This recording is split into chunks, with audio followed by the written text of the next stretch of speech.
Esawu yari umwana w'imfura ariko yagurishije ubupfura bwe byatumye adahabwa umugisha kuko yasabiye umuvumo byatumye adahabwa umugisha kuko yasabiye umuvumo gukorwa n'Imana si kubw'imirimo myiza ni kubw'ubuntu twagiriwe twe kugurisha ubupfura. S'il n'est pas attaché à l'assemblée locale, partout il va prêcher, on doit le payer. Un ministre qui a fini 6 mois sans prêcher, peut-il recevoir son salaire du fin du mois? Il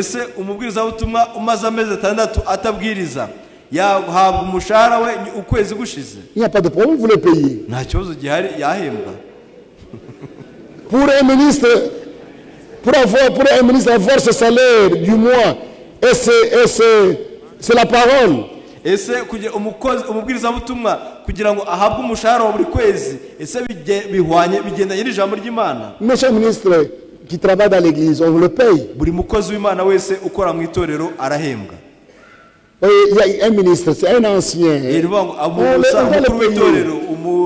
S'il n'est pas attaché à une assemblée locale, partout il va prêcher, on doit le payer. Quelqu'un peut-il être pasteur de 13 assemblées? Non. Quelqu'un peut être pasteur de 13 assemblées? Non, non.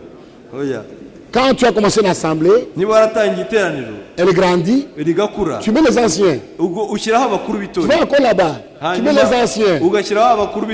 Mets les anciens dans chaque assemblée.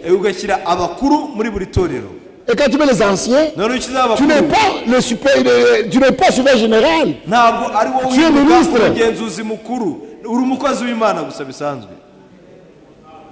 Et s'ils sont bien, tu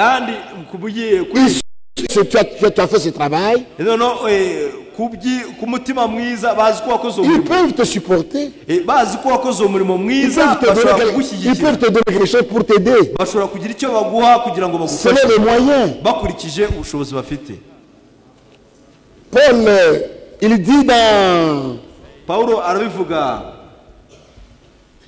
il dit dans Corinthiens, dans 2 Corinthiens, Paul n'avait pas une assemblée. Paul n'avait pas une assemblée à laquelle il était attaché.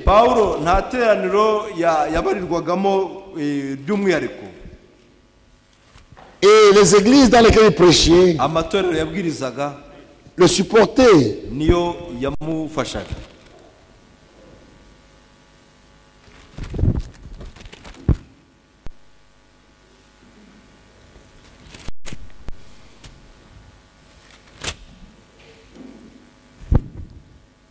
Dans 2 Corinthiens 11, verset 8, il dit aux Corinthiens, j'ai dépouillé d'autres églises en recevant d'elles un salaire pour vous servir. Lorsque j'étais chez vous et que je me suis trouvé dans les besoins, je n'étais acheté de personne. Quand les frères venaient de Macédoine, on trouvait ce qui me manquait. Quand quelqu'un a fait un travail au milieu de vous,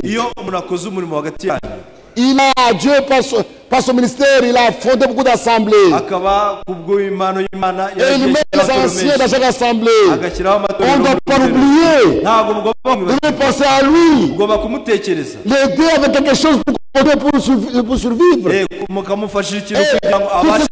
Toutes ces églises où Paul avait travaillé, il lui envoie quelque chose, il a un salaire. C'est comme ça. Peut-on raconter avec un frère livré à Satan entre les mains? Je ne comprends pas la question. ntabwo iki kibazo mbasha kwisobanukirwa neza ngo ese ushobora Quand il a été livré à Satan. uwashyizwe mu maboko ya satani. Mais s'il me dit bonjour, je dis bonjour. aramutse ambwiye ngo waramutse namusubiza nawe waramutse.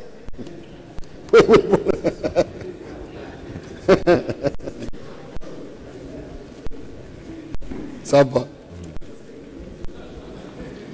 Est-ce qu'un pasteur a le droit de refuser? Est-ce qu'un pasteur a le droit de refuser que les administrateurs ne donnent pas l'argent des dîmes aux ministres pour voyager et pour prêcher l'évangile? Ese umushumba ashobora kwangwa amafaranga yo ku cyacumi ku babwiza butumwa kugira ngo bakore urugendo bagende babwiza ubutumwa bwiza? Non. Oya. Le pasteur doit se voir selon les moyens. Umushumba abagenera akurikije ubushobozi buhari. Quand on dit non, iyo bavuze ngo oya, ce n'est pas toujours un refus. ntabwo biba bivuze ko ari Ça ne ukwanga. pas des moyens du moment. Biterwa ahubwo n'ubushobozi buhari icyo gihe. Tu peux venir demander pendant que la caisse est vide. Ushobora kuza gusaba amafaranga nyamara mu isanduku harimo ubusa.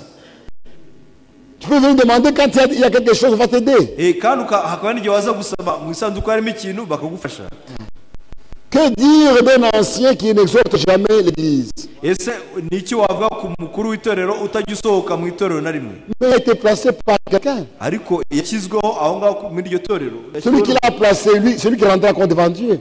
Uwamushyizeho niwe uzabibazwa imbere y'Imana. Il ne s'est pas imposé comme ça, on l'a placé. Ntabwo iwe yishyizeho nk'umukuru w'itorero ahubwo Celui qui l'a placé était censé connaître la parole de Dieu. Uwamushyizeho niwe wagombaga kuba azi ijambo ry'Imana. Mais s'il a placé celui qui ne pêche pas, c'est son problème avec Dieu. Ariko niba yarashyizeho umutabwiza ijambo ry'Imana ni ikibazo cy'Imana. Laissez tranquillement parce qu'il a été placé.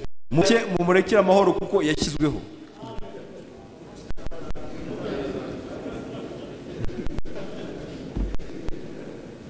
Ça c'est en Swahili. Iki cyo kiri mu Giswahili.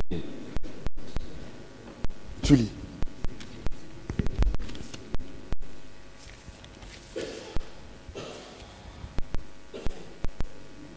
Voilà, on va lire ça après. Turaza kuyisoma nyuma. Pour que donner à quelqu'un qui puisse l'écrire, tu écris ça bien. Ubyandike neza. Dans une église, le pasteur comprend les choses différemment de son associé. Mu itorero ushumba akaba yanditse ibintu mu buryo. Que peuvent faire les ministres? Mu itorero umushumba akaba atumva neza ibintu kimwe n'umushumba umwungije. Ese abakozi bo bakora iki hagati aho? C'est déjà faux. Ibyo birapfuye mbere na mbere. Qui les a placés comme ça? Ninde wabashyizeho gutyo? Ceux qui les a placés qui a la faute. Uwabashyizeho niwe wakoze amakosa. On place les gens qui ont une foi. Ubashyiraho abantu bahuje umutima. Mais ça peut arriver, on a passé des gens bien. Ariko bishobora kugera ko hashyizweho abantu bameze Après un neza. temps, un change. Nyuma y'igihe runaka bagahinduka. Priez. Noneho musenge. Priez. Nugusenga. Dans l'église, si un ministre ou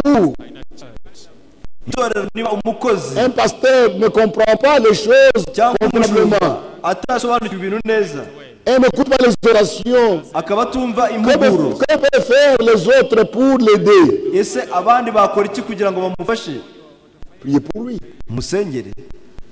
Dieu va l'aider. La révélation vient de Dieu. Il ne faut jamais forcer. C'est en voulant forcer les choses que les églises se divisent. Vous vous divisez et lui reste comprendre. Vous vous divisez, lui reste comprendre. Alors, vous êtes déjà parti et vous ne savez pas rentrer. Ayez la patience. Dieu va toujours nous aider. Un pasteur ancien peut-il avoir la responsabilité de 2 ou 5 églises? Non. Un pasteur ancien peut-il avoir la responsabilité de 2 ou 5 églises? Non. Quand vous avez les églises sont nées, mettez les anciens dans chaque église. C'est ce que Paul a dit à Tito. J'ai laissé que tu mettes les anciens dans chaque kugira ngo ville. ukire abakuru muri buri mujyi. Après combien de jours faut-il ordonner un ministre? Ese ni nyuma y'iminsi ingana iki umukozi yarambikwaho ibiganza? Je ne sais pas. Ntabyo nzi. Même si tu n'es pas ordonné. Niyo waba utarambitsweho ibiganza. Mais Dieu t'a ordonné. Ariko Imana yakurambitseho ibiganza. Les mains de quelqu'un c'est quoi? Ese ibiganza by'umuntu ni iki? L'imposition de main c'est quoi? Kurambikwaho ibiganza ni iki? Se reconnaître seulement ce que Dieu t'a déjà donné. Ni ukumenya gusa icyo Imana yamaze kuguha. Continue à prêcher. Ukomeze ubwiriza Même si on ubutumwa. t'a pas imposé les mains, continue à prêcher. Nubwo batarakurambikaho ibiganza ukomeze ubwiriza ubutumwa. Ne soyez pas esclave des mains des gens. We kuba umucakara w'ibiganza by'abantu. Après combien de jours Nyuma y'isi ngahe? faut-il mettre l'ordre dans l'église? Hashize igihe kingana iki umuntu yashyira gahunda mu itorero? Nyuma y'igihe kingana iki?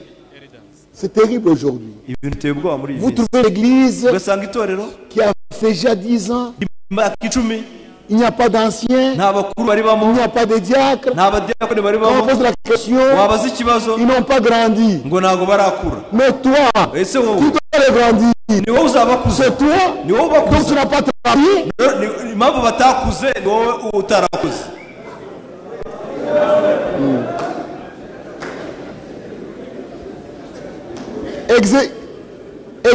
Existe-t-il la doctrine de père dans la foi? Ese hariho inyigisho ivuga kuri ba data mu kwizera? Non. Iyo ntayibaho. Il n'y a pas de père dans la foi. Nta ba data mu kwizera Notre babaho. père c'est Dieu. Data ni Imana yonyine. C'est tout. Nibyo nta kindi. On peut respecter quelqu'un parce qu'il a prêché la parole de kubaha Dieu. umuntu kubera ko Mais ce ijambo n'est pas un ry'Imana. titre. Ariko icyo ntabwo ari icyubahiro umuntu yitwa. Ce n'est pas un titre. Ibyo nta cyubahiro. Il y a des gens qui prennent cela comme un titre et disent frère, je suis votre père dans la foi. Mwene data ngo ngende niyo so kwizera. Même s'il est allé dans la fausse doctrine, Niyo waba uri munyigisho il z'ibinyoma est toujours père dans la ngo foi. akaba akiri data Parce mu qu'il m'avait kwizera. prêché. Ngo kubera ko yatubwirije mbere. Tu m'as prêché, Warambwirije mais celui qui m'a sauvé c'est Dieu. ariko wanyijije n'Imana. Ce n'est pas vous. Ntabwo ari wowe. Abandonne ces choses-là de père dans la foi. Ibyo bintu byaba data mu kwizera mu bireke. En cas d'un problème chaotique dans l'église Mu locale, gihe cy'ikibazo gikomeye mu un itorero, pasteur voisin peut-il prendre sa responsabilité et destituer les offices? ese undi mushumba muri indi torero Jamais, ashobora kuza jamais. agafata inshingano muri iryo torero havutse Jamais. ibibazo kugira ngo n'imyanya yose irimo akayica agaciro? Quelqu'un de l'extérieur ne peut pas déposer, mettre de l'eau dans l'église d'autrui. Umuntu ntibibaho ko umuntu wo muri indi torero Il peut aza prêcher la kwicaza parole abantu de mu Dieu. itorero y'abandi. Il peut prêcher la parole de Dieu. Ashobora Les kuza exhorter. akabwiriza ijambo ry'Imana, Mais chaque église est indépendante de ariko buri l'autre. torero ririgenga kandi ririhariye. Un apôtre de plusieurs églises Ese intumwa y'amatorero menshi, peut-il recevoir des enveloppes? ese ashobora kujya yakira utubahasha? Pas comme un droit. Ntabwo ari uburenganzira bwe kubyakira. J'ai déjà répondu, on peut l'aider, le soutenir. Navuze ngo ashobora gufashwa qu'il a bakamushyigikira travaillé. kubera ko yakoze. Paul a travaillé beaucoup. Pawulo yarakoze Il n'avait cyane, pas une assemblée locale à lui. ntabwo yagiraga itorero Mais les ry'akarere, églises l'aidaient. ariko amatorero yaramufashaga. Faites la même chose. Ni nako bimeze, namwe mukore nk'uko. Un pasteur capital Ese umushumba wo muri kapita peut-il aller mettre de l'ordre dans les églises de chaque province? ese ashobora kujya atanga amategeko mu matorero yo mu ntara? Non. Oya, Ça, c'est le système dénominationnel. yo ni imikorere y'amadini. Celui qui met de l'ordre, Ushyiraho gahunda c'est le serviteur de Dieu ni umukozi que Dieu w'Imana, a utilisé dans cet endroit-là. uw'Imana yakoresheje aho hantu.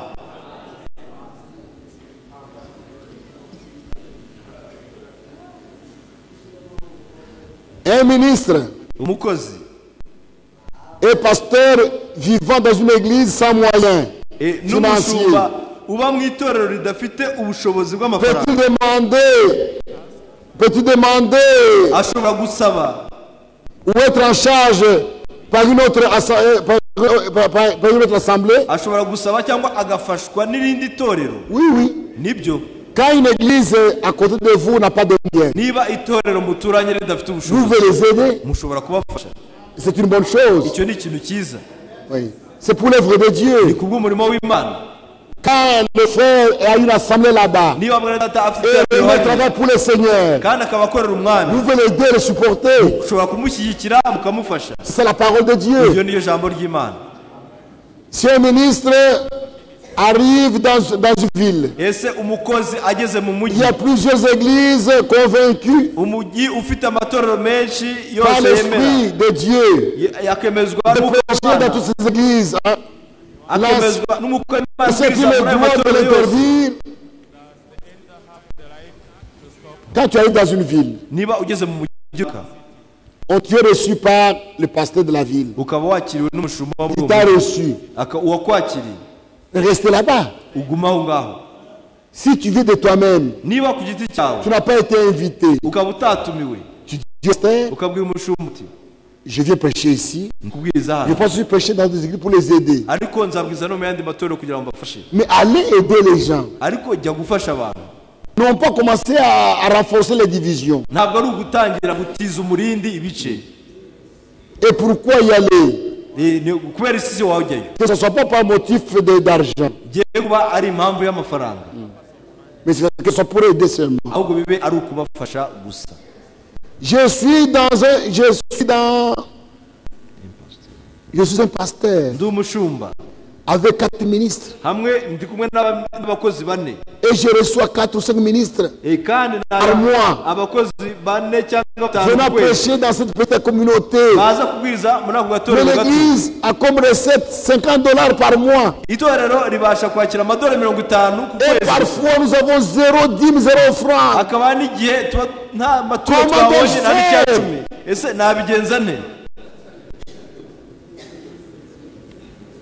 ne faites rien. Dites aux frères, nous n'avons pas de moyens. Prêche la parole de Dieu. Nous n'avons rien à te payer. Dieu te bénira. N'allez pas emprunter l'argent pour payer le prédicateur.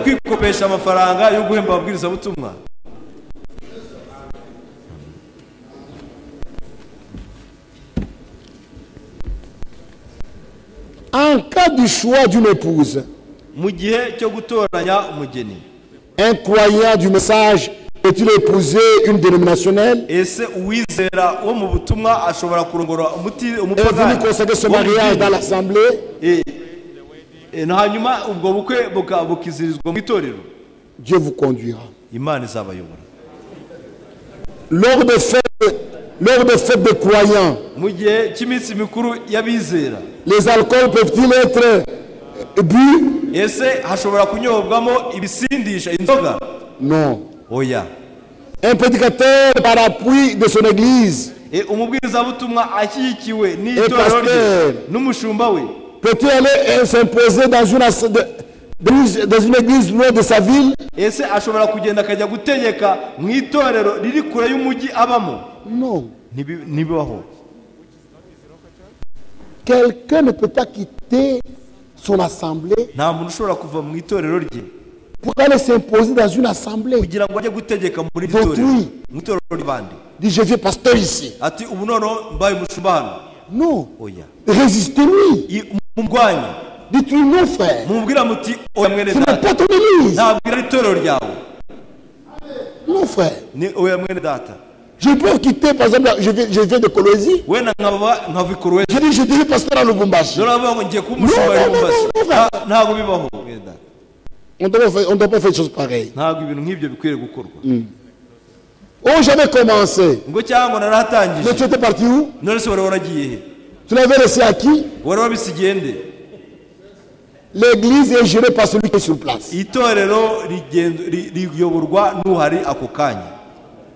Un pasteur peut-il livrer un autre? Un pasteur peut-il livrer un autre avec toute l'église à Satan?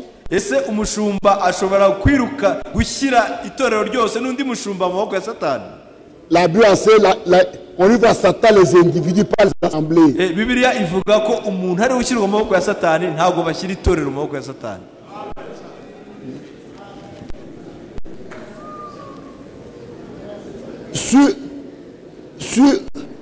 Sur Souvent dans les voyages missionnaires, akenshi mu ngendo z'ibwirizabutumwa aux barrières on nous demande des cartes missionnaires. ku mabariyeri bagenda badusaba amakarite Comment trouver ces cartes? ese ayo makarita y'akazi umuntu yabona gute? Demandez aux responsables dans chaque région. muzabaze ababishinzwe muri Ils sauront trouver cette solution. bazamenya igisubizo bazabaha. Veuillez expliquer sur la création des assemblées. mudusobanurire ku byerekeye gutangiza Ce frère étranger dont parle frère Franck, wa mwere data udasanzwe umwere Frank yavugaga, qui est-il? ese uwo ninde? Lorsqu'il dit qu'un frère de Lumbashi ne peut pas venir au Rwanda commencer une assemblée, igihe wavuga ngo mwene Lumbashi ntabwo yaza mu Rwanda ngo hatangize itorero, s'il commence cette œuvre-là, Christ n'est pas annoncé. aramutse atangije uwo murimo ntabwo ari Kristo waba urimo kuvugwa. Vous avez seulement compris. wabyumvishe nabi. Quand tu arrives dans une ville iyo ugeze mu mujyi où il y a déjà une assemblée, hariho commence une nouvelle. ntabwo watangiza indi rishyashya. Mais si tu vas là où il n'y a pas d'assemblée, ariko ugiye ahantu hatari iteraniro comment s'élève? watangira umurimo. Mais ne rentrez pas au Congo. ariko wowe kuzasubira muri Kongo, Restez là-bas uguma aho ngaho et bâtissez l'œuvre. ukomeze ubaka uwo murimo. Quand vous commencez une œuvre, vous la laissez, vous partez. ntabwo ari ugutangiza umurimo ngo nyuma y'iminsi ibiri uhite Et wigeze. après tu dis donc j'ai commencé. uzaga no kuvuga ngo ni ngero warahatangije.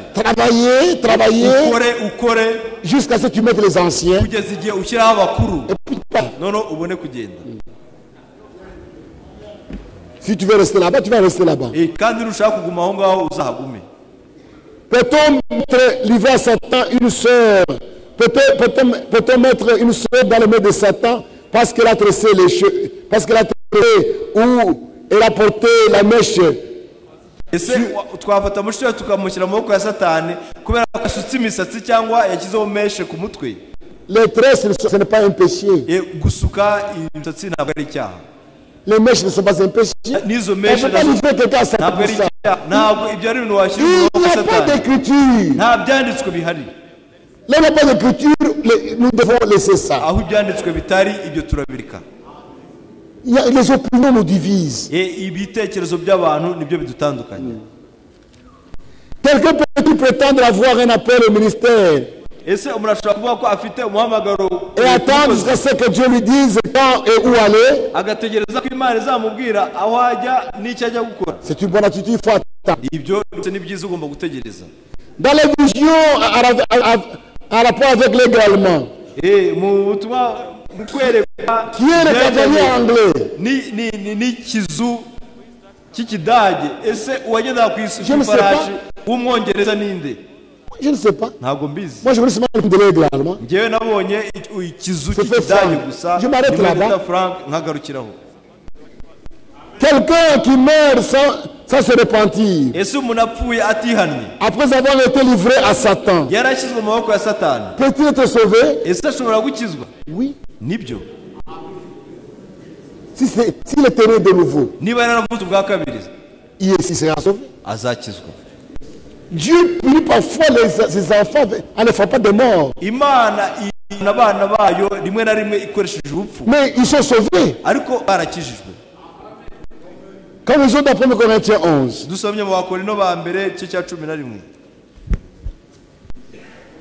quand on parle du repas du Seigneur, iyo bavuga ku meza y'umwami,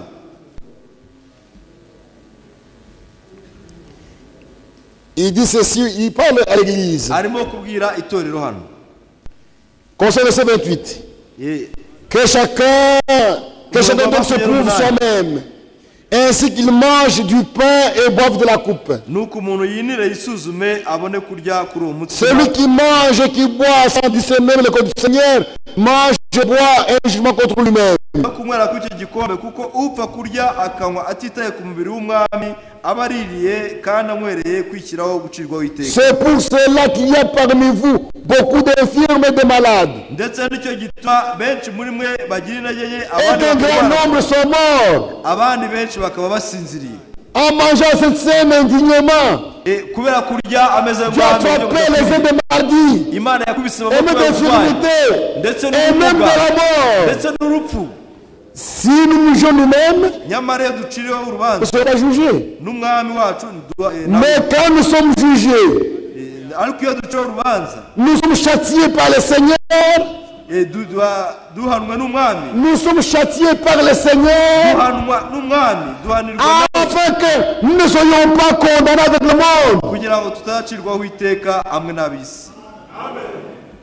Et Dieu peut punir son enfant même de la mort. Imana ishobora guhanisha umwana wayo urupfu Qui rentre à la maison, mais il est sauvé. agataha mu rugo ariko akaba akijijwe Si c'est un enfant de Dieu. niba yari umwana w'Imana. Frère Branham dit, Mwete Branham aravuga ati, si quelqu'un a été livré à Satan, niba umuntu yarashyizwe mu maboko ya satani, si Dieu il n'est pas frappé, niba Imana itamukubise, c'est une preuve peut-être que ce n'est pas un enfant de Dieu. ni ikimenyetso wenda ko yaba atari umwana w'Imana.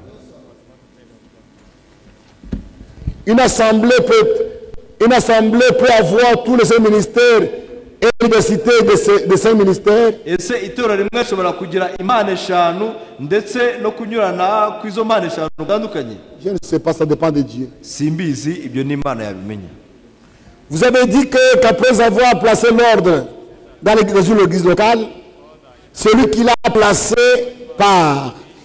Mwavuze ko nyuma yo gushyira gahunda mu itorero ry'akarere, Il n'est pas surveillant de cette assemblée. ntabwo agomba kuba umugenzuzi w'iryo torero. Celui qui est placé comme pasteur Uwashyizweho nk'umushumba sera associé celui qui l'a placé. azaba uwungirije uwamushyizeho. Ça dépend. Ibyo biterwa. Si celui qui a commencé une assemblée, Niba uwatangije iteraniro il est rempli les conditions d'être un ancien, ayujuje ibyangombwa byose byo kuba umukuru w'itorero, il est d'office passé cette assemblée. icyo gihe aba abaye umushumba w'iryo torero ako kanya, Il passera les anciens kandi azashyiraho abandi bakuru avec qui travailler. abo akorana nabo.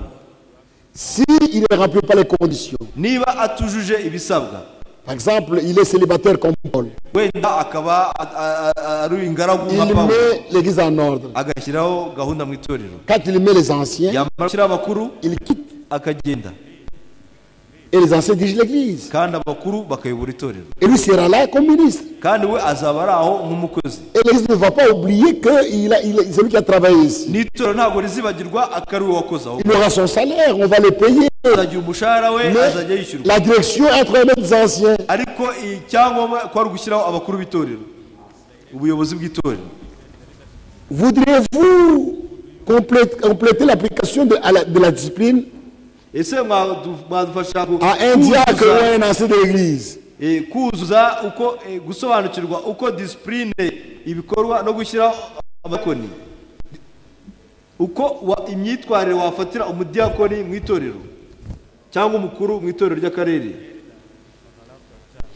Quand en ce qui concerne les anciens, Ku byerekeye abakuru b'itorero, ceux qui travaillent dans la maison de Dieu, abakora mu nzu y'Imana, à 1 Timothée 5, muri Timoteyo wa mbere iki cya 5 verset 19, umurongo wa 19, il est dit, aravuga ati, ne reçois pas d'accusation contre un ancien ngo ntukakire si ce n'est sur la déposition de 2 ou 3 témoins. bidaturutse ku buhamya bw'abagabo babiri cyangwa batatu, abahamya babiri cyangwa batatu. On ne doit pas accuser les anciens avec légèreté. Ntabwo abakuru b'itorero wabafata mu buryo bworoshye. Et si réellement il est fautif, Niba koko hari ikosa yakoze, on demandera à l'église s'ils peuvent pardonner ou pas. bazabaza itorero niba rishobora kumubabarira cyangwa ritabishobora. Si l'église dit nous pardonnons, Itorero rivuga ngo turamubabariye, on le laisse continuer le travail. du Seigneur. baramureka agakomeza umurimo wo gukorera umwami. Cette habitude de déposer les gens, Uwo muco wo guhora abantu bicaza ça ne fait pas avancer l'œuvre de Dieu. ntabwo ibyo bituma umurimo w'Imana utera imbere. Quelqu'un a fait une faute, c'est une faute. Umuntu yakoze ikosa, ni ikosa. Ce n'est pas sa vie, c'est une Ntabwo ari faute. ubwo buzima bwe, ahubwo ni ikosa. Pardonnez, Umubabarire, conseillez, continuez de l'avant. umugire inama, mukomeze imbere. Nous avons bien compris que les colonnes de Matthieu 29 sont les anciens de l'église.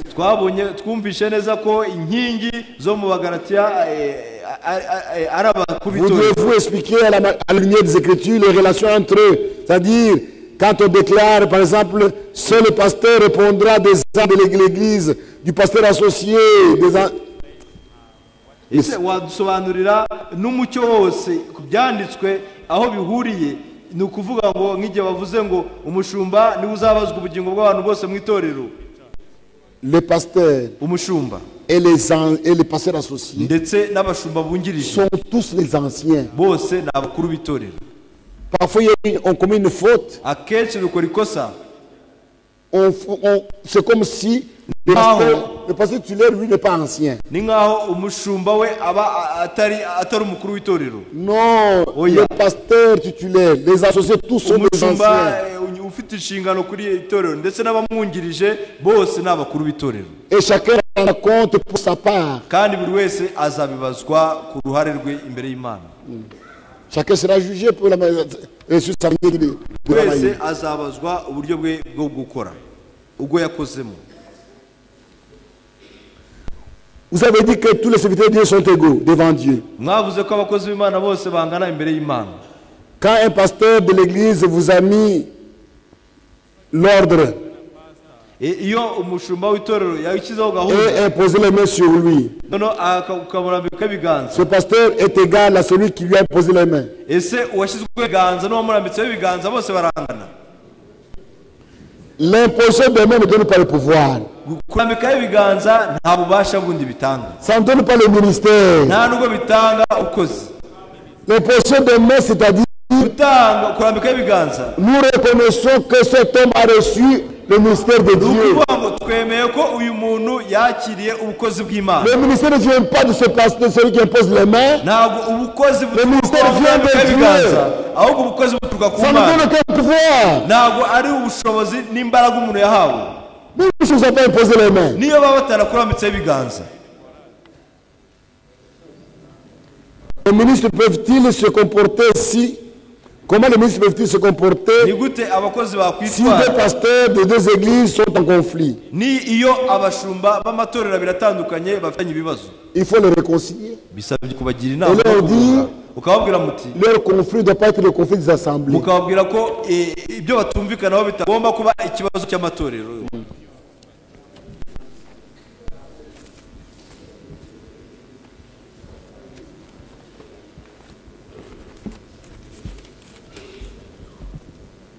Ça c'est en anglais, je ne peux pas comprendre. iki ni mu cyongereza. What does the Bible say once en anglais ici? Non, ça je n'ai pas encore traduit. Traduis ça. Non, non.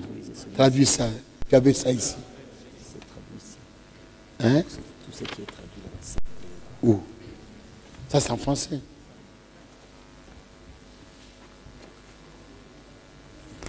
Ça, on a déjà parlé de ça.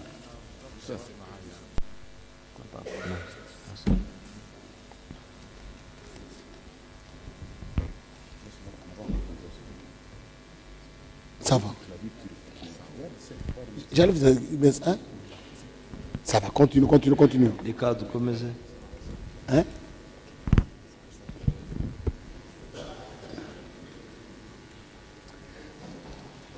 Au moyen des Saintes Écritures, les déclarations suivantes que brandissent sans cesse uhereye ku byanditswe byera que brandissent sans cesse tous les anciens du message. uhereye ku byanditswe byera ushobora gusobanurira uburyo abakuru mu itorero Vous ne pouvez pas avoir de la connaissance de la parole plus que votre pasteur. ngo hari ibivuga mu butumwa bwiza bivuga ngo ntabwo ushobora kugira ubumenyi buruta ubw'umushumba wawe. Souvent, donc, disant que, sous-entendu que seul l'ancien a le monopole de la connaissance de la parole. noneho bigashaka kumvikanisha ko bivuze ko umukuru w'itorero ari we ufite umwihariko wo kumenya ijambo ry'Imana wenyine nta wundi. Les gens ont compris ce que Frère Branham, ils ont mal compris ce que Frère Branham abantu disait. bumvishe nabi ibyo Mwene Branham yavuze. Il s'adressait aux orgueilleux. yari arimo abwira abishyira hejuru. Quand par orgueil, iyo ubikoranye kwishyira tu hejuru commences à penser connaître plus que le pasteur, ugatangira kwibwira ko uzi comment il va te byinshi diriger? Tu es by'umushumba, orgueilleux. niyo mpamvu bakubwira ngo wishyira hejuru. Le pasteur ne connaît pas tout. ntabwo umushumba abazi byose. Une brebis peut connaître une chose que je ne connais pas. intama ishobora kuba izi ikintu ngewe ntazi. Le message ne vient pas de moi. ubutumwa ntabwo ari nge buturukaho. Il nous a été prêté par le prophète. Il est dans les bandes, dans les brochures. Peut-être la Bible a lu une chose que je n'ai pas encore lue. Il viendrait me montrer cela. Je voudrais dire, pourquoi tu me fais me montrer? C'est que toi aussi tu es orgueilleux. Quand une brebis connaît une chose, il a vu une chose, il vient me montrer. Je lis ça. Je pense qu'il fait merci. Nous connaissons en partie. Frère Branham parlait des gens orgueilleux qui pensent connaître plus que les pasteurs. Par orgueil. Si vous avez de la connaissance de la parole plus que votre pasteur, vous devrez quitter l'église. Oui, si tu es orgueilleux, pas.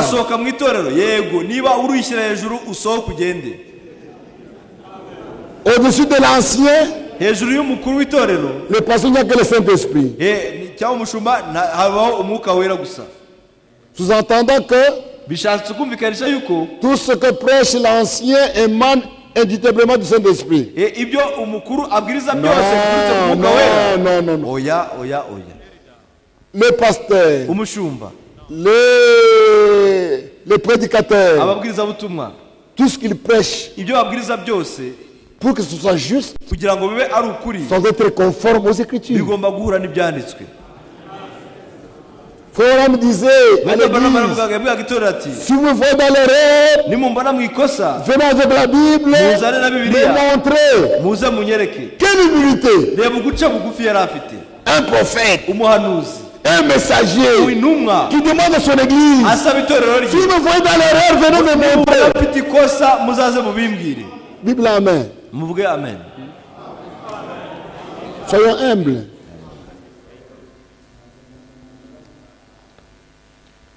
Dans quel cas il peut y avoir dans une assemblée locale des ministres payés localement et d'autres payés dans le corps?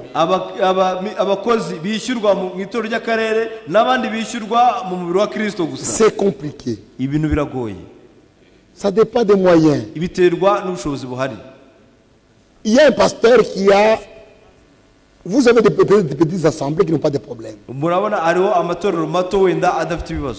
avons des grandes assemblées. Vous avez 60 ministres. Quand vous allez les payer. Même si vous devez donner à chacun $100. On va trouver $6,000 à donner aux gens. Par mois. Non. Ça dépend. Nous ne prêchons pas pour l'argent. S'il y a moyen de nous payer, qu'on nous paye. S'il n'y a pas moyen, nous travaillons pour le Seigneur. On ne doit pas faire un problème sur ça.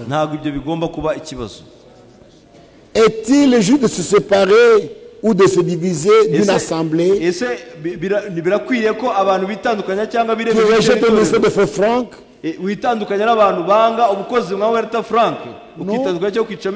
Non. Continuez à marcher avec eux. Et Dieu donnera l'occasion, ils vont comprendre.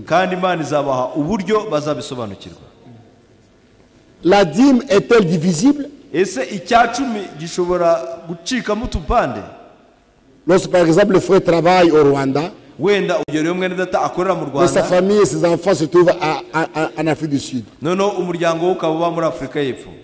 il peut diviser. Parce que sa famille est là aussi. Dieu vous conduira. Si tu veux donner tout au Rwanda, c'est très bien. Si tu veux donner en Afrique du Sud, s'il y a ta famille, Dieu te conduira comment faire. Vous avez dit que vous êtes représentant légal auprès de l'État au Congo.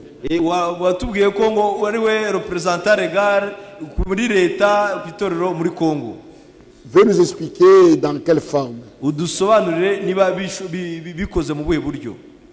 y a ceci. Il y a des pays anglophones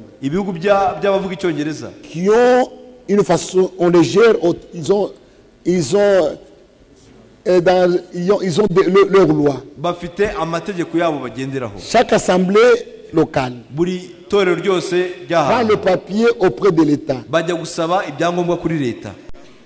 Là, il n'y a pas de problème. aho nta kibazo gihari. Chaque assemblée va chez l'État, je commence une assemblée au buri teraniro ry'akarere kajya kuri leta rigasaba uburenganzira bwo gusenga. Mais au Congo, ariko muri Congo chaque assemblée ne prend pas le papier seul. ntabwo buri assemblée ishobora kubona urupapuro rwayo ruyemerera gusenga. Ceux qui croient de la même manière abizera mu buryo bumwe se mettent ensemble, bishyira hamwe on leur donne un papier. bakabaha urupapuro rumwe. Et il faut quelqu'un qui doit représenter kandi ce groupe bisabye ko haba hariho umuntu uhagararira abo bose imbere y'amategeko ya devant leta, la loi. imbere y'amategeko C'est ya leta. pourquoi on l'appelle représentant légal, niyo mpamvu yitwa mu gifaransa ngo ni representant legal, uhagarariye abandi, qui représente le groupe devant la loi. akaba ahagarariye abo bose imbere y'amategeko. Ce n'est pas un pouvoir spirituel, ntabwo ari ububasha bwo mu buryo bw'umwuka yahawe, c'est une responsabilité devant l'État. ahubwo ni inshinga afite imbere ya leta. Je n'ai aucun pouvoir pour mettre un ancien quelque part, jamais. nta bushobozi mfite bwo gushyiraho umukuru mu itorero ahantu ari ho hose. oya, Peut-être vous l'avez entendu, wenda mwarabyumvishe mais mwebwe, on n'en a jamais parlé. ntabwo ntibigeze Chez nous, on ne connaît même pas ça. iwacu ibyo nta nubwo binazwi rwose. Le principe, chaque ikigenderwaho assemblée buri est torero indépendante ririgenga et autonome. kandi ririhariye. Seulement, keretse gusa quand vous posez des problèmes avec l'État, iyo ufitanye ikibazo na leta, là je vais intervenir aho muramutse mugiranye ikibazo na leta, aho naza kubafasha comme représentant nkaza nka wa muntu uhagarariye devant la loi. uhagarariye mu rwego rw'amategeko imbere ya leta. Si les gens se battent et se tuent, abantu baramutse barwanya on doit me bakicana, demander des comptes. ibyo ngomba kubibazwa, ndabibazwa jyewe. C'est ça. nuko bimeze. En dehors de ça, s'il y a calme, hanze calme, y'ibyo iyo il n'y ari aura amahoro, même pas ibintu d'intervention. bituje, nta nubwo muzigira mumbona, nta n'icyo nzaza gukora. Même si vous mettez un pasteur qui ne convient pas, niyo mwashyiraho umushumba udakwiriye, ça ne me regarde pas. ibyo ntabwo bindeba rwose. C'est votre problème, c'est icyo ni local. ikibazo cyanyu muri asambure yanyu. Ça va.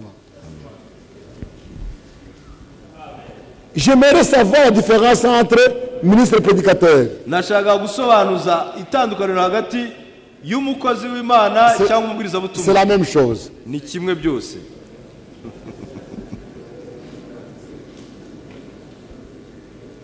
Plus de lumière sur répéter les bandes. buduhe umucyo ku byerekeye imvugo ivuga ngo musubiremo iby'amabande arimo avuga. Frère m'a dit répéter les bandes. mweta barama yaravuze ngo musubiremo ibyo ibyanditswe Moi, si biri je ku dis mabande. répéter les bandes, nanjye ndavuze ni musubiremo ibyo ku qu'est-ce que je mabande. vais dire moi? nese nongereho iki? Nous enseignons ce que Frère Branham enseigne sur les bandes. twigisha ibyo mweta barama yigishije biri ku mabande. Les colonnes. inkingi. Selon l'exposé 3, les colonnes étaient les anciennes assemblées locales. ukurikije icyigisho cya gatatu, inkingi ni abakuru b'itoro ry'akarere. Qu'en est-il de Acte 16, 4 à 5? ese noneho mu byakozwe mu 16 umurongo wa 4 wa 5 ho bishatse kuvuga iki?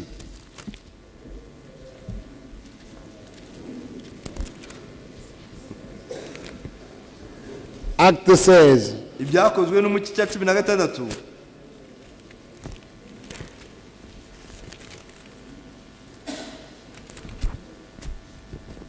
4 à 5. umurongo wa 4 n'uwa 5.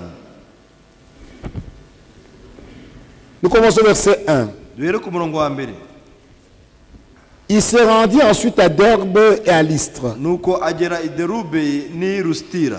Et voici, il y avait là un disciple nommé Timothée, hari umwigishwa witwaga Timoteyo, fils d'une femme juive fidèle et d'un père grec. umwana w'umuyudakazi wizeye ariko se yari umugiriki. Les frères de Lystre et d'Icône rendaient de lui un bon témoignage. yashimwaga na bene data b'i Lusitira n'abo muri Ikoniyo. Paul voulut l'amener avec lui uwo Pawulo ashaka ko bajyana, et l'ayant pris, nuko aramujyana, il est circoncis à cause des Juifs aramukeba ku bw'abayuda bari qui bahari. étaient dans ce lieu-là, kuko abayuda bari bahari, car tous savaient que son père était grec. kuko bose bari bazi yuko ise yari En umugiriki. passant par les villes, bakinyura mu mudugudu, il recommandait aux frères d'observer les décisions des apôtres et des anciens de Jérusalem. bagenda babwira n'abaho ibyo intumwa n'abakuru b'i Yerusalemu bategetse ngo babyitondere.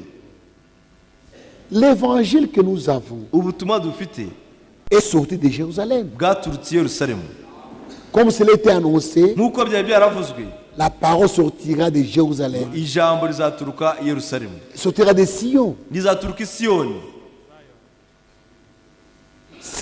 C'est pourquoi tout devait partir de là. niyo mpamvu byose byagombaga guturuka aho ngaho. Même Paul, quand il a eu la révélation, il devait rentrer à la base. ndetse na Pawulo igihe awugiraga guhishirwa yagombaga gusubira ku rufatiro. C'était la parole de Dieu qui était, c'est la parole. ni ijambo ry'Imana Ce qui était décidé à Jérusalem niryo ryagombaga kuvugirwa i concernant Yerusalemu. la loi. ibyerekeye amategeko Ils avaient décidé que dans l'église, bari bafashe icyemezo cy'uko mu itorero on doit dire seulement aux disciples bagomba kubwira Qui croient en abigishwa Jésus-Christ. gusa abizera Yesu Kristo de ne pas manger le sang, kutarya amaraso de s'éloigner des idoles. ndetse no kwirinda ibigirwa C'est ce qui est, ibitekerezo c'est ça, c'est tout à fait normal. ibyo ni ibintu bisanzwe.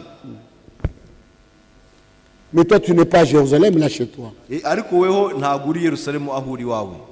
Même aujourd'hui, nous devons rentrer à Jérusalem. n'uyu munsi tugomba gusubira i Yerusalemu, C'est-à-dire rentrer à ce que les apôtres avaient enseigné. ni ugusubira ku byo intumwa zigishije. Ce n'est pas à dire que ntabwo ari parce ukuvuga que ko rentrer à Kolwezi, ngo gusubira i rentrer Kolwezi, à Goma, gusubira i Goma, non frère. oya. Rentrer à Jérusalem, c'est rentrer aux enseignements des apôtres. gusubira i Yerusalemu ni ugusubira ku nyigisho y'intumwa n'abahanuzi. Est-ce que ceux qui doivent être établis, anciens, abagomba gushyirwaho nk'abakuru sont les plus anciens de l'église? ni abashaje mu itorero, C'est-à-dire les premiers à avoir été baptisés? ni ukuvuga ngo aba mbere babatijwe mu itorero Pas seulement ceux qui avaient commencé, ntabwo ari abatangiye gusa, mais ceux qui remplissent les conditions ahubwo ni abujuje ibisabwa données dans Timothée byatanzwe muri Timoteyo et dans Tite. no muri Tito. Même si tu as fait longtemps dans l'assemblée, niyo waba umaze imyaka si myinshi tu mu ne remplis pas itorero, les conditions, niba utujuje on ne va pas te ibyitondero prendre. ntabwo wagushyiraho wagufata. Que signifie pour la destruction de sa chair et que son âme soit sauvée? bishatse kuvuga iki? Gusenya. On a déjà expliqué. Ibi twamaze kubisobanura. Que dites-vous à propos des serviteurs de Dieu pour accepter les ministres dans leurs églises? ese wavuga iki ku bakozi b'Imana kubo kwemera Ils passent par les votes. uburyo bashyira abakozi b'Imana mu itorero, Et celui qui n'a pas la moitié de voix n'est pas accepté. ngo bahakaba amatora, ngo udafite icya kabiri cy'amajwi akaba adashobora gutambuka. L'appel au ministère umuhamagaro w'ubukozi ne regarde pas l'assemblée locale. ntabwo bireba itorero ry'akarere, Ça vient de Dieu. bituruka ku Mana. Si quelqu'un se lève qu'il est appelé au ministère, niba umuntu ahagurutse akavuga ngo ahamagariwe umurimo, laissez-le prêcher. umureke abwirize. Nous jugeons tout par la parole. byose tubigenzuza ijambo.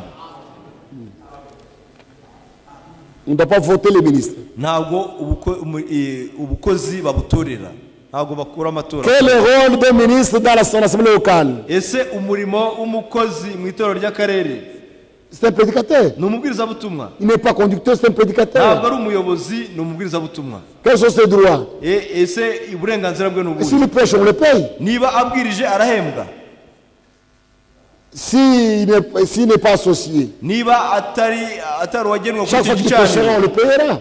aho azabwiriza muri itorero ryose azahembwa.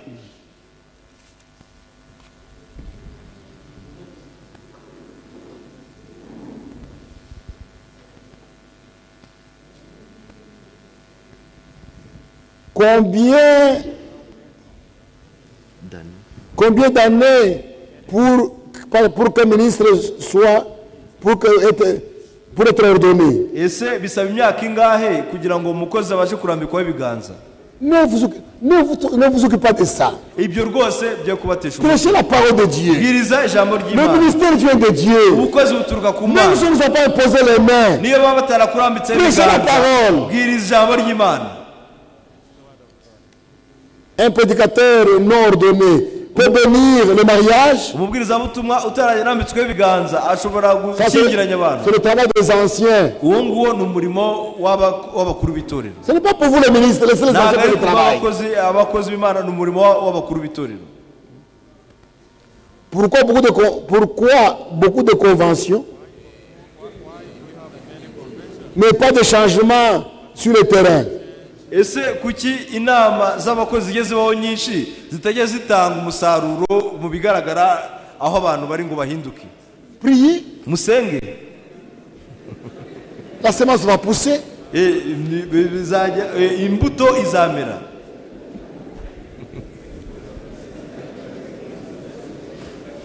Que dit la Bible sur une église qui a mal commencé? Ese Bibiliya ivuga iki ku itorero ryatangiye nabi?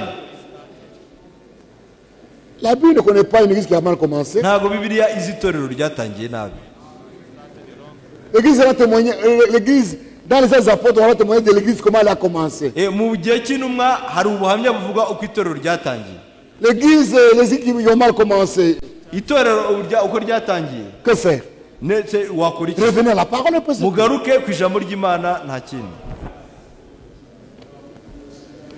Une fille qui a été baptisée au nom du Seigneur Jésus-Christ. Umukobwa wabatijwe mu izina rya Yesu Kristo. Et quand elle est dans le message, elle a été fiancée par un garçon qui ne croit pas la parole de Dieu. Après de ce fait, les anciens de l'église lui donnent des conseils sur la parole. Et la fille refuse. Qu'est-ce qu'on peut faire quand cette sœur revient après le mariage se repentir?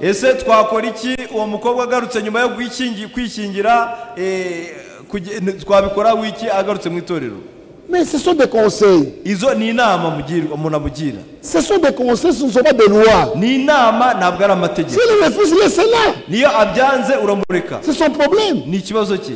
Si elle revient, elle vient prier pour son Dieu. Il va demander pardon à qui?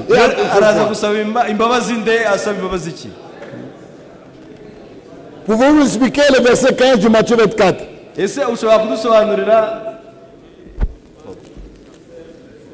Matthieu 24. Verset 15.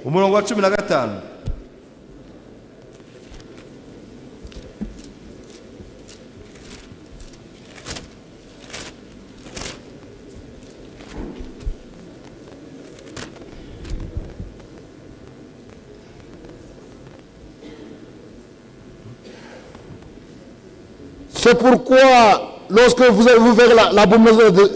C'est pourquoi lorsque vous verrez l'abomination de la désolation, doit parler le prophète Daniel, établi en lieu saint, que celui qui lui fasse attention.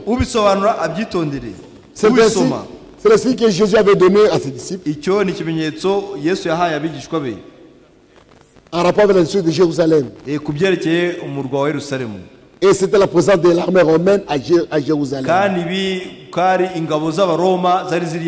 vous verrez ceci, la sortez. C'est Rome ici. Et il est possible qu'à cause de la distance, on peut aider les frères de faire l'église tout près. Est-ce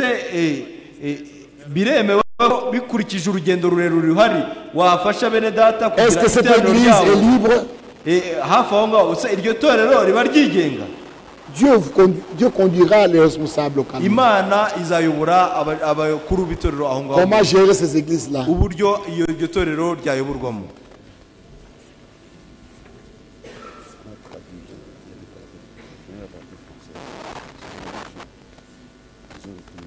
En dessous, hein? Doit-on prendre du vin juteux, c'est-à-dire sans alcool? Mais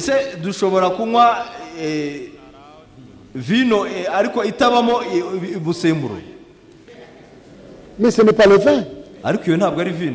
C'est un jus. Quand il n'y a pas d'alcool, ce n'est pas le vin.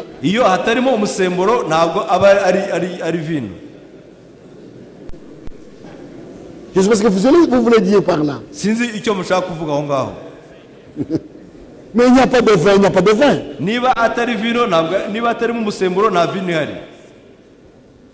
J'aimerais savoir si s'asseoir.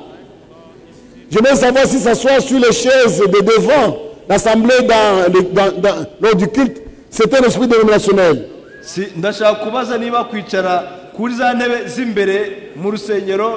mu butumwa bw'igihe niba atari ikimenyetso l'esprit n'est pas dans les chaises. ntabwo umwuka uba mu ntebe. L'esprit, la dévotion est dans l'esprit des gens. idini riba mu mwuka no mu mutima w'umuntu.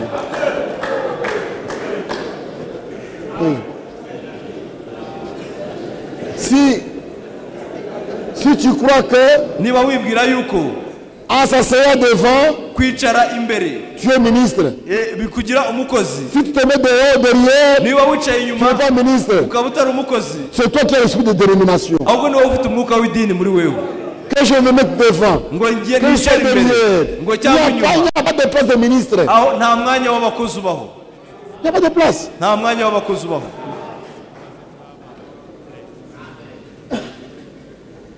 Quel moment doit-on prendre? Quel moment doit-on prendre pour que un ministre soit confirmé? ese twahafashe igihe kingana iki kugira ngo umukozi yemezwe? Laissez ces choses-là. ibyo bintu rwose mubireke. Paul dit, aho aravuga ati on ne doit pas revenir à des positions de main. ntabwo tugomba guhinduka Une position de main. guhora abantu barambikwaho ibiganza buri gihe ukurambikwaho ibiganza. C'est pourquoi? ese ibyo bimaze iki? Il n'y a rien. nta kintu kirimo. Tu commences à flatter le pasteur, tu imposes par les pasteurs. umushumba ngo wanambitse Laissez ibiganza. ça. ibyo rwose mubireke. Qui t'impose qu'on t'impose les mains au pas. bakurambikaho ibiganza batabikurambikaho, bwiriza ijambo ry'Imana. Par les positions de main, on ne reçoit rien. kuba bakurambitseho ibiganza ntacyo bikongerera, ntacyo wakira.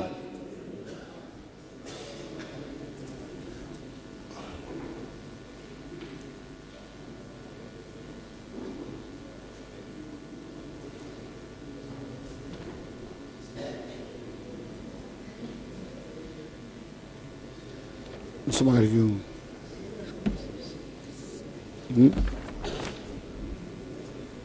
Quel genre de péché qui peut permettre à une femme d'être réputée alors qu'elle a eu 5 enfants avec son mari et cette dernière demande pardon sans succès? Lumière selon les Saintes Écritures. Quel genre de péché ni ikihe cyaha qui peut permettre à une femme d'être répudiée cyatuma umugore yirukanwa alors qu'elle a eu 5 enfants? amaze Avec kubyara son abana mari. batanu n'umugabo we, Ces derniers demandent pardon agasaba sans imbabazi succès. ariko ntababarirwe. On a déjà parlé sur le pardon. ibyo twavuze ku mbabazi.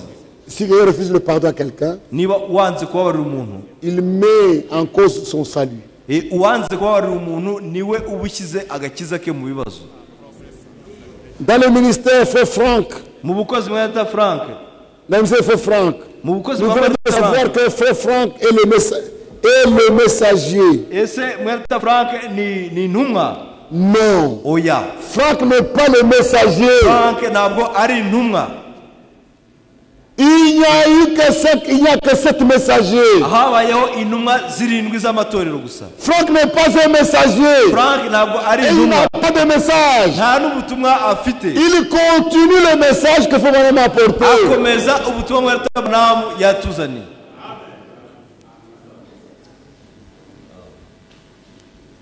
Ça va. Ça, c'est comprendre mal les choses. ibi ni kumva nabi ibintu.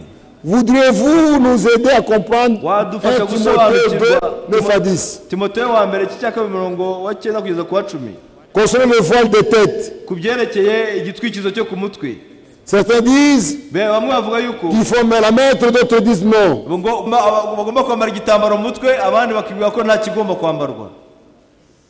Paul lui-même a dit, mweta Paul ubwe aravuga ati, en conclusion, il a dit, mu gusoza yaravuze ati, la chevelure umusatsi a été donnée à la femme comme voile. wahawe umugore mu cyimbo cy'umwambaro wo ku mutwe. Si au-dessus de la voile, yakiriye elle met encore, igitambaro, il n'y a pas de problème. iyo yambaye igitambaro aba yongeye igitambaro ku kindi, nta kibazo gihari. Et la double voile maintenant, aba afite ibitwikirizo bibiri. où est le problème? Ikibazo ni ikihe noneho? Il a les deux. aba afite bibiri. On ne doit pas discuter sur ça. ibyo nta mpaka abantu bakwiriye kubijyaho.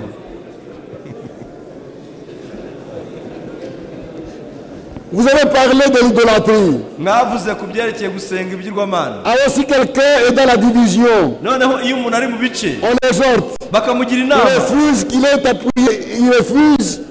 akanga, Parce qu'il est appuyé par certains dans cette saleté. kubera ko hari abamushyigikiye muri uwo mwanda. Dieu vous conduira. Imana izabayobora. Si j'ai reçu le discernement niba narahawe impano yo kugenzura de la guérison divine ndetse no gukiza uburwayi, et que mon église ne me croit pas, ariko itorero ryanjye rikaba est-ce que je peux aller dans une autre église? ese nkwiriye kwimukira mu rindi torero? Non, Oya, ce n'est pas un ministère. ntabwo byari ubukozi. Restez là-bas. Uguma aho ngaho, Ils comprendront un jour. bazabisobanukirwa umunsi umwe. Est-il bien d'expliquer mon ministère, mon appel à l'église qui sert? Ese ni byiza gusobanurira ubukozi bwanjye n'umuhamagaro wanjye itorero nkorera? Ce n'est pas nécessaire. Ntabwo ari ngombwa. Prêchez la parole. Bwiriza ijambo ry'Imana. Pourquoi dans beaucoup d'églises, il n'y a pas de dons? Ese kubera iki mu matorero menshi hatarimo impano? Il n'y a pas de problème. Ibi nta Nous avons la promesse. ahubwo dufite Avant isezerano, l'enlèvement, mbere tous les y'isezerano deux seront restitués. impano zose zizagarurwa. Un ministre peut-il prêcher sur le mariage divorce? Ese umubwiriza usanzwe yabwiriza gushyingiranwa n'itandukana akagira inama? S'il a des connaissances et conduit Niba afite par ubumenyi le Saint-Esprit, kandi akaba ayobowe n'umwuka wera, Dieu vous conduira. Imana izakuyobora. Dernièrement, nous avons appris que la nuée s'est manifestée avec les trompettes ont sonné en Israël. Vuba aha twumvishe ko igicu cyazamutse kuri Isirayeli. On a appris ça, ça ne nous regarde pas. Ibyo byose twarabyumvishe ariko ntabwo bitureba. Nous avons les signes que Dieu nous a donnés et qui nous Twebwe concernent. dufite ibimenyetso Imana yaduhaye. Et frère Abraham a dit, quand il y a un signe, niba hari il y a avoir une voix. hagomba kuboneka n'ijwi. Pas un signe comme ça, mais sans Ntabwo voix. ari ikimenyetso kitagira ijwi. Laissez tomber cela. Ibyo mushyire ku ruhande. Les éleveurs de chiens, Aborozi peuvent-ils b'imbwa, payer un dixième? Je ne sais pas. aboroye imbwa bashobora gutanga icya-cumi kuri izo mbwa zabo. Mais il y a une écriture qui dit, Ariko hari ibyanditswe bivuga ngo n'acceptez pas la dîme des chiens. ntimukakire icya-cumi Les kiturutse ku chiens mbwa. là-bas, ce ne sont pas les chiens animaux, ce sont les prostituées. Ntabwo imbwa zavugwaga ari imbwa z'inyamaswa, ahubwo zari imbwa nka maraya, indaya. Le vin de la Sainte Seine, Ibyerekeye ameza y'umwami, doit-il être juteux ou alcoolique? ese vino yo ku meza y'umwami igomba kuba ari vino irimo Ça doit être alcoolique. y'umutobe cyangwa se irimo ibisindisha? À la Sainte Seine, on ne peut pas utiliser le jus. Ku ifunguro ryera ntabwo hagomba gukoreshwa umutobe, C'est le vin alcoolique. ahubwo ni vino irimo C'est umusemburo. pourquoi Paul disait, Niyo mpamvu Pawulo avuga ne ngo venez pas vous enivrer à la Sainte Seine. ntabwo mukwiriye kujya gusindira ku meza y'umwami, Parce que le jus pourrit. kubera ko umutobe urabora, Mais le vin ne pourrit pas. ariko vino yo ntabwo ibora, C'est le vin qui représente le sang de Christ. ahubwo vino isobanura amaraso ya Yesu Kristo. Les églises de la ville ne peuvent-elles pas soutenir ces deux villages? Ese amatorero yo mu mujyi ntabwo yashyigikira ayo mu cyaro? S'ils ont des moyens, ils peuvent les soutenir. Iyo et les bafite aider. ubushobozi bashobora kubafasha. La Bible dit, Bibiliya Apocalypse iravuga 17, mu byashize cumi le septième karindwi ange yuko marayika wa karindwi sonnera de la trompette azavuza impanda et tous les mystères de Dieu seront accomplis. kandi ubwiru bwose bw'Imana bugasohora. Comment alors parlez-vous de Franck qui doit accomplir ces mystères? Ni gute rero muvuga ko ari Frank ugomba gusohoza ubwo bwiru bwose? Je n'ai pas dit ça. Ibyo ntabyo navuze. Je n'ai même pas parlé d'Apocalypse 17 ici. Nta nubwo nigeze mvuga ibyahishuwe